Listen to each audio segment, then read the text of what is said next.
తర్వాత తామైపోవడం, అక్రమ కట్టడాల కూల్చివేత విషయంలో గత ప్రభుత్వంలో అనేక రాష్ట్రాల్లో ఇదే జరిగింది. కానీ తగ్గేదే లే అంటూ ఉన్నారు రేవంత్ రెడ్డి. హైడ్రా కమిషనర్ కూడా చాలా అగ్రెసివ్గా వెళుతూ ఉన్నారు. ఎంత ప్రెజర్ వచ్చినా కూడా కాంగ్రెస్ నాయకులే వ్యతిరేకిస్తున్నా కూడా ఎక్కడ తగ్గని పరిస్థితి. సో ఆక్రమణల కూల్చివేతలు భగవద్గీత స్ఫూర్తితోనే అంటూ ఉన్నారు రేవంత్ రెడ్డి.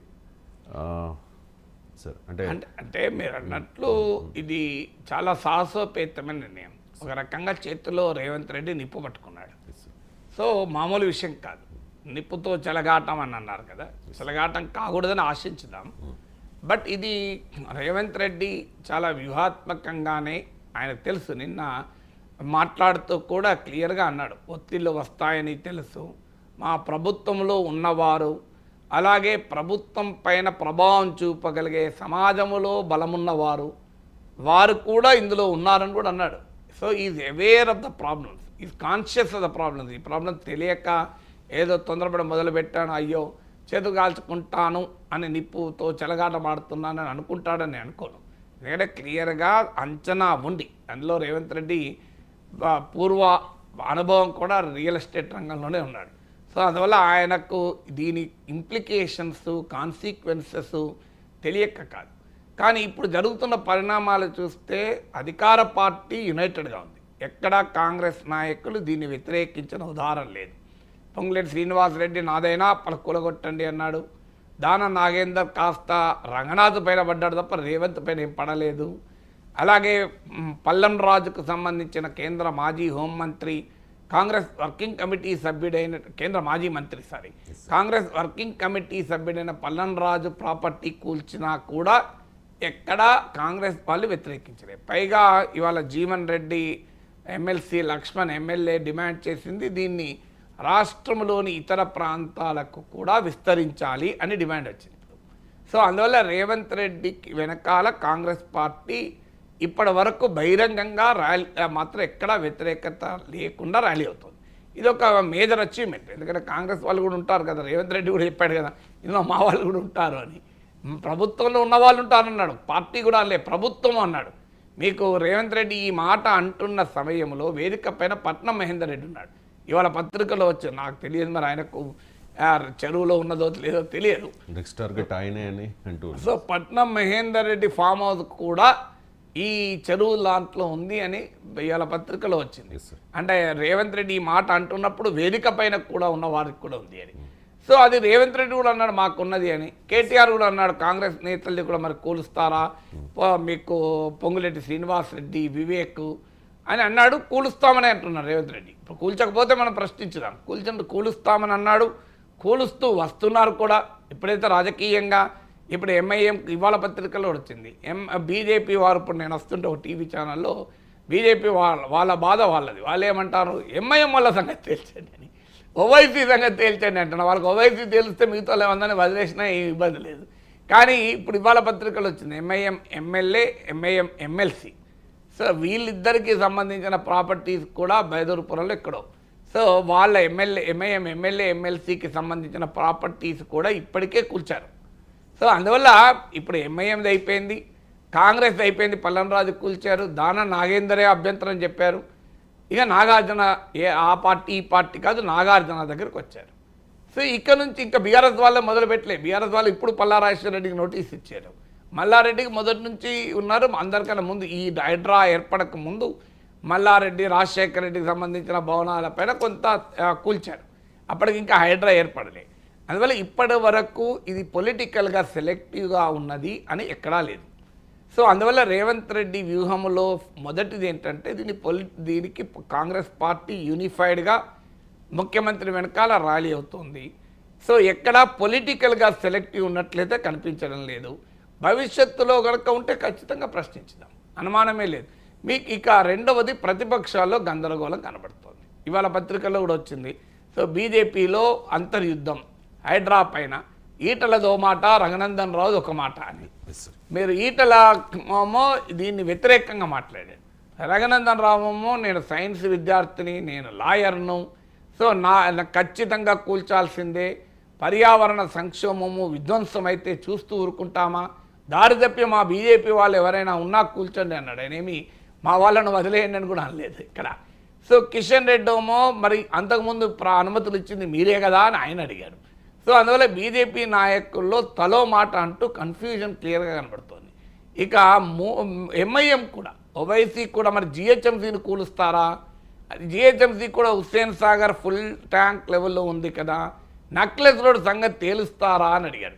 అంటే ఎంఐఎం కూడా రేవంత్ రెడ్డి చర్యల పట్ల సంతృప్తిగా ఉన్నదని లేదు.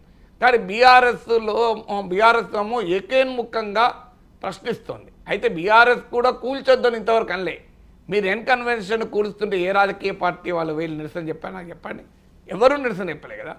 ఈవెన్ 10 ఏళ్లుగా ఎన్ కన్వెన్షన్ పైన ఆరోపణలు వస్తున్నా ముట్టుకొని బీఆర్ఎస్ అయినా అక్కినే నాగార్జున మద్దతుగా వెళ్ళిందా? వెళ్ళలే కదా. ఆ ధైర్యం కూడా చేయలేకపోతున్నారు, ఎందుకంటే ప్రజల అభిప్రాయం అది. కానీ బీఆర్ఎస్ వాళ్ళు పల్లారాజేశ్వరరెడ్డి విషయంలో విమర్శించారు తప్ప నోటీస్ ఇవ్వడాన్ని, ఎన్ కన్వెన్షన్ కూల్చడం పైన బీఆర్ఎస్ వైఖరి ఏంటి ఇంతవరకు చెప్పలే. దాన్ని ఆహ్వానిస్తే ఒక ప్రశ్న వస్తుంది, 10 ఏళ్ళుగా మీరు ఎందుకు చేయలేదని. దాన్ని వ్యతిరేకిస్తే ప్రజల నుంచి వ్యతిరేకత వస్తుంది. చూడండి ఆడ క్లియర్గా తుమ్మిడికుంట చెరువులను ఆక్రమించి బఫర్ జోన్లోను ఎఫ్టీఎల్లోను కడితే ఇంతకాలము నోటీసులు ఇస్తున్నా ఈ కేసీఆర్ ప్రభుత్వమే వచ్చిన మొదట్లో కొద్దిగా అటు ఇటు హల్చల్ చేసింది. బీఆర్ఎస్ నాయకులు ఉద్యమ కాలంలో ధర్నాలు చేశారు. N convention, Padmalaya studios, Lagadapati భూములు ఇవన్నీ మనకు తెలిసినాయి కదా. సో మరి ఇప్పుడు ఎందుకు వాళ్ళు చేయలేదు అని అంటారు. అందువల్ల బీఆర్ఎస్ పల్లారాజేశ్వరరెడ్డి దానిపైన రియాక్ట్ అవుతున్నారు తప్ప నాగార్జున దానిపైన రియాక్ట్ కాలేకపోతున్నారు. అంటే వాళ్ళ బీఆర్ఎస్ కూడా ఎంత రాజకీయంగా ఇది ఇబ్బంది పెడుతుందో దీన్ని బట్టి అర్థమవుతుంది. ఇక బీజేపీలో ఇటులో ఒక మాట, రఘునందన్ రావు మాట, వాళ్ళు బీజేపీలో అసలు కన్ఫ్యూజన్ అనేది కనబడుతుంది. కాంగ్రెస్ మిత్రపక్షంగా పరోక్షంగా ఉన్న ఏమేమి కూడా వ్యతిరేకిస్తుంది. సో అందరూ దీనిలో వ్యతిరేకిస్తున్నారు, ఎందుకంటే అందరికీ ఉన్నాయి భూములు. సమస్య ఏంటంటే అన్ని ప్రధాన రాజకీయ పార్టీ సిపిఐ నారాయణ నిర్మోహమాటం ఖండించారు, ఎందుకంటే కమ్యూనిస్ట్ పార్టీల నాయకులకు అయితే ఉండవు. అందువల్ల వాళ్ళు ఓపెన్గా మాట్లాడారు తప్ప మిగతా వాళ్ళందరూ కూడా దీన్ని అటు ఇటు ఏం మాట్లాడాలో అర్థం కాక గింజుకుంటున్న పరిస్థితి ఉన్నది. అందువల్ల కాంగ్రెస్ పార్టీని ర్యాలీ చేయగలిగాడు రేవంత్ రెడ్డి, ప్రతిపక్షాలని గందరగోళపరచగలిగాడు. ప్రజల ముందు ప్రతిపక్షాలు ఎక్స్పోజ్ అవుతున్నాయి, అరే ఇంత గింజుకుంటున్నారు ఏంటి, వీళ్ళు ఇంత గందరగోళం పడుతున్నారు ఏంటి అని. మూడవది, ఇది ప్రజలకు పెద్దవారికి మధ్య ఘర్షణగా, ఇప్పుడు క్లాస్ వార్ అంటే మళ్ళీ జగన్మోహన్ రెడ్డి మాట వాడినంటారు. క్లాస్ వార్ జగన్మోహన్ రెడ్డి సృష్టించింది కాదు, కార్ల్ మార్క్స్ సృష్టించింది. సో బట్ ఎప్పుడైనా ప్రజలు పెద్దవారికి పేదవారికి మధ్య ఘర్షణ వస్తే ప్రజానీకం పెద్దవారిపైన చర్యలు ఆహ్వానిస్తుంది. అందుకే మీరు గమనించండి, డిమానిటైజేషన్ మోడీ చేసినప్పుడు చాలామంది పేదలు కూడా సమర్థించారు, కష్టాలు పడుతూ కూడా. ఎందుకంటే నల్లధనం ఉన్న వాడిని దెబ్బతీస్తున్నాడు మోడీ అని చెప్పి మెచ్చుకున్నారు. ఉత్తరప్రదేశ్ ఎన్నికల్లో విజయం కూడా సాధించారు. దీనిపైన అరవింద్ పనగారి రాసిన పుస్తకంలో కూడా పేర్కొన్నారు. అందువల్ల ఇక్కడ క్లియర్గా రేవంత్ రెడ్డి వ్యూహాత్మకంగా ప్రజలు శ్రీమంతులు, ప్రజలు బడాబాబుల్లో మా పార్టీ వాళ్ళు ఉండొచ్చు, ఏ పార్టీ వాళ్ళని ఉండొచ్చు, రాజకీయ రంగ ప్రముఖులు, సినిమా రంగ సెలబ్రిటీలు, వాణిజ్య ప్రముఖులు, ఉన్నతాధికారులు, సో వీళ్ళంతా బడాబాబులు. ఎటువైపు ఉండాలి ముఖ్యమంత్రి రేవంత్ రెడ్డి ఏమో ప్రజల వైపు ఉంటున్నాడు, మిగతా వారు ఎటువైపు ఉంటారనే ప్రశ్న వేస్తున్నాడు. నిన్న కూడా మాట్లాడిన దాంట్లో రేవంత్ రెడ్డి వ్యూహాత్మకంగా ఎందుకు హైదరాబాద్ నగర చరిత్ర, 1908 ఫ్లడ్స్, సో హుస్సేన్ మన గండిపేట, ఉస్మాన్ సాగర్, హిమాయత్ సాగర్లో శ్రీమంతులు ఫామ్ హౌజులు కట్టుకొని తమ మురికి నీరును, సీవేజ్ను గండిపేటలోకి, హిమాయత్ సాగర్లోకి వదిలేస్తున్నారు. మరి ఇది దాన్ని మనము తాగాల్సి వస్తుంది అని ప్రజలకు ప్రశ్న వేశాడు. మీరు ఇది అంగీకరిస్తారా? నేను చర్యలు తీసుకోకపోతే నేను ప్రజాప్రతినిధిగా ఫెయిల్ అవుతాను కదా, మరో వాయనాడు కావాలా, మరో కేదార్నాథ్ కావాలా అని కూడా అడిగాడు. సో మరో చెన్నై కావాలని అడిగాడు. అంటే క్లియర్గా ప్రజలు వర్సెస్ బడాబాబులు. ఇది రేవంత్ రెడ్డికి భారీగా ఉపయోగపడుతుంది. మీరు చూడండి, ఇప్పుడు రేవంత్ రెడ్డి ముట్టుకుంటే ప్రజలే వస్తారు. చూడండి, బడాబాబుల భరతం పడితే రేవంత్ రెడ్డిని బతకనిస్తలేరు. చూడండి, నాగార్జున సంగతి తెలిస్తే బతకనిస్తలేరు. చూడండి, రాజకీయ నాయకుల సంగతి తెలుస్తానంటే పాపం రేవంత్ రెడ్డిని బతకనిస్తలేరు. కానీ Revanth Reddy will be a Robin Hood. మీరు ఇలాగే కొనసాగితే, ప్రతిపక్షాలు ఇలా గందరగోళ పడుతుంటే, రేవంత్ రెడ్డి హైడ్రా ముందుకు వెళ్తుంటే ఒక పెద్ద రాబిన్హుడ్ తరహా రాజకీయం వస్తుంది. రేవంత్ రెడ్డి రాబిన్హుడ్ ఇమేజ్ను సంతరించుకుంటాడు. ఎందుకంటే ప్రజల తరఫున చేస్తున్న నేను భగవద్గీత నాకు స్ఫూర్తి, శ్రీకృష్ణ పరమాత్మ చెప్పాడు నాకు మా పార్టీ వాళ్ళైనా వదలా అంటున్నా కదా, ఇది ధర్మయుద్ధము అంటున్నాడు. సో ఇవాళ సామాన్యుడు అంటే ఎవరు వ్యతిరేకిస్తారు హైడ్రా యాక్షన్ను? సో మీరైనా నేనైనా ఎప్పుడు వ్యతిరేకిస్తాం? మనకు ఆ ఎఫ్టీఎల్ కింద ల్యాండ్ ఉంటే వ్యతిరేకిస్తాం. అది కూడా మనలాంటి వాళ్ళు చైతన్యం ఉన్నవాడు ఒకవేళ పొరపాటున ఎఫ్టీఎల్లో బఫర్ జోన్లో కొన్నా మరి కరెక్టే కదా, సమాజ హితానికి ఇది మంచిది కదా, వ్యక్తిగతంగా నాకు నష్టం కావచ్చు అనే భావన కూడా ఉండొచ్చు. కానీ ఎవరు ఎఫ్టీఎల్ కింద బఫర్ జోన్ కింద ప్రాపర్టీ ఉన్నవాడు మినహా దేన్ని ఎవరు వ్యతిరేకించరు. సో ప్రాపర్టీ ఉన్న వాళ్ళలో పేదవాళ్ళు మధ్యతరగతి వాళ్ళు కొద్దిమంది ఉండొచ్చు, అక్కడ ఇష్యూ వచ్చినప్పుడు వస్తుంది. ఇప్పుడు ఆ ప్రశ్న కూడా వస్తుంది. ఆ ప్రశ్న మరి హైడ్రా ఏం చేస్తుంది, ప్రభుత్వం ఏం చేస్తుంది అనే క్వశ్చన్ ఉంది. ఇప్పుడు ఈటల రాజేంద్ర కూడా అడిగాడు, మీరు పెద్దవాళ్ళే కూలిస్తే ప్రాబ్లమే లేదు, మీరు పేదవాళ్ళు మధ్యతరగతి జోలికి వస్తే అప్పుడు మేము ఊరుకోమన్నాడు. కానీ మనసులో పెద్దవాళ్ళకు కూల్చడంపై కూడా భిన్నాభిప్రాయాలు వస్తున్నాయి రాజకీయ పార్టీల్లో. సో అందువల్ల రేవంత్ రెడ్డి వ్యూహాత్మకంగా బడాబాబులు వర్సెస్ పేదలు, బడాబాబులు వర్సెస్ హైదరాబాద్ నగర ప్రజలు, బడాబాబులు ఇవాళ నాగార్జున అక్కినేని గురించి మాట్లాడారు. నాగార్జున అక్కినేని ఎన్కన్వెన్షన్ను ఎఫ్టీఎల్లోను బఫర్ జోన్లోను కడితే మాదాపూర్లో అయ్యప్ప సొసైటీలో 100 ఫీట్ రోడ్డు మొత్తం వర్షం వస్తే నిండిపోతుంది. రంగనాథ్ కూడా అన్నాడు, హైడ్రా కమిషనర్, పేద మధ్యతరగతి వాళ్ళు ఇల్లే మునిగిపోతున్నాయని. సో మీరు అక్కినేని నాగార్జునకు సిపిఐ నారాయణ భాషలో చెప్పాలంటే రోజుకు కొన్ని లక్షల రూపాయల ఆదాయం కావాలా, పేద మధ్యతరగతి వాళ్ళ ఇల్లు మునిగిపోవాలా? ఇది క్వశ్చన్ ముందుకు వస్తుంది. ఈ క్వశ్చన్ ముందుకు వచ్చినప్పుడు ఖచ్చితంగా ఇది రేవంత్ రెడ్డికి ఒక పవర్ఫుల్ ఇమేజ్గా అవుతుంది. రేవంత్ రెడ్డిని పొలిటికల్గా డిస్టర్బ్ చేయాలి అని రేపు కాంగ్రెస్ నేతలు భావించిన, బీఆర్ఎస్ బీజేపీ నేతలు భావించిన, మీరు చూడండి Revanth Reddy will B hero. ఇది కనుక ఇలాగే హైడ్రా ఇష్యూ ముందుకు పోతే. సో ఎందుకంటే ఇది ప్రజల పక్షాన చేస్తున్నాడు కదా అని ప్రజల్లో సానుకూలత వస్తుంది. ఇక ప్రశ్నలు ఎప్పుడు ఉంటాయి, ఏ చర్య తీసుకున్నా కూడా ప్రశ్నలు వస్తాయి. కానీ స్థూలంగా చూస్తే ఏ రాజకీయ పార్టీ కూడా ముందుకొచ్చి హైడ్రాను రద్దు చేయండి, హైడ్రా వద్దు, చెరువుల ఆక్రమణ కొనసాగించండి, మీరు ఫామ్ హౌజులు ముట్టుకోవద్దు, అక్రమ నిర్మాణాలు ముట్టుకోవద్దు అని అంటారా? నా చెప్పండి ఏ పార్టీ అన్నది ఇప్పటికి ధైర్యంగా? దానికి ఇఫ్లు బట్టలు చెప్తాను తప్ప ఎవరు అబ్జెక్షన్ చెప్తలేరు. ఇఫ్లు బట్టలు ఆల్దోలు ఈవెందోలు ఇవన్నీ చెప్తున్నారు తప్ప ఎవరు వద్దని అనలేకపోతున్నారు. అది రేవంత్ రెడ్డి చేసినటువంటి ఒక master blow, master stroke. So అందువల్ల పట్టుకోవడం అయితే ఇది ఏమవుతుంది మరి చూడాలి మనం. ఈలోగా ప్రజాభిప్రాయం బలంగా క్రియేట్ అవుతుంది కనుక రాజకీయ నాయకులు కూడా లోపల గులిగినా అలిగినా కోపంతో ఉన్న అవకాశం కొరకు చూడాల్సిందే తప్ప దీనిపైన ఏమనలేరు. ఇప్పుడు నేను హైడ్రా కమిషనర్ను ఇంటర్వ్యూ చేస్తున్న ఈరోజు అని నిన్న ఒక వీడియో పెట్టాను. హైడ్రాకు 10 ప్రశ్నలను నాకు తోచిన 10 ప్రశ్నలు పెట్టి వీడియో పెడితే ఇప్పటికి 1 లక్ష మంది చూశారు. సో ఇంకా చూస్తున్నారు, విపరీతంగా 1000కి పైగా కామెంట్లు వచ్చాయి.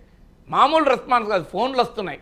ఇవాళ ఇప్పుడు నేను ఇక్కడికి వస్తుంటే ఒక ఫోన్, నాగర్ కర్నూలులో ఒక దర్గా భూములు ఆక్రమించారు సార్ సెంటర్లోనే, మీరు ఒకసారి రంగనాథ్ గారిని అడగండి అని. సో ఇది రాష్ట్రమంతా విస్తరించండి అనే డిమాండ్లు వస్తున్నాయి. సో అందువల్ల ఇది ఖచ్చితంగా రాజకీయంగా రేవంత్ రెడ్డి ప్రజల పక్షాన ఉంటే ఆయనను బతకనిస్తలేరు అన్న ఇమేజ్ వచ్చే అవకాశం ఉంది. కానీ రేవంత్ రెడ్డికి ఎక్కడ ఛాలెంజ్ అవుతుంది అంటే ఒకవేళ రాజకీయ ఒత్తిళ్లకు తలవంచి ఆగాడనుకో. ఎందుకంటే గత చరిత్రదే మీరు చెప్పినట్లు. ఎందుకంటే 2014లో కేసీఆర్ ప్రభుత్వం వచ్చాక మీకు గుర్తుండి ఉంటుంది, కవిత వెళ్ళి అయ్యప్ప సొసైటీలో అడావుట్ చేశాడు.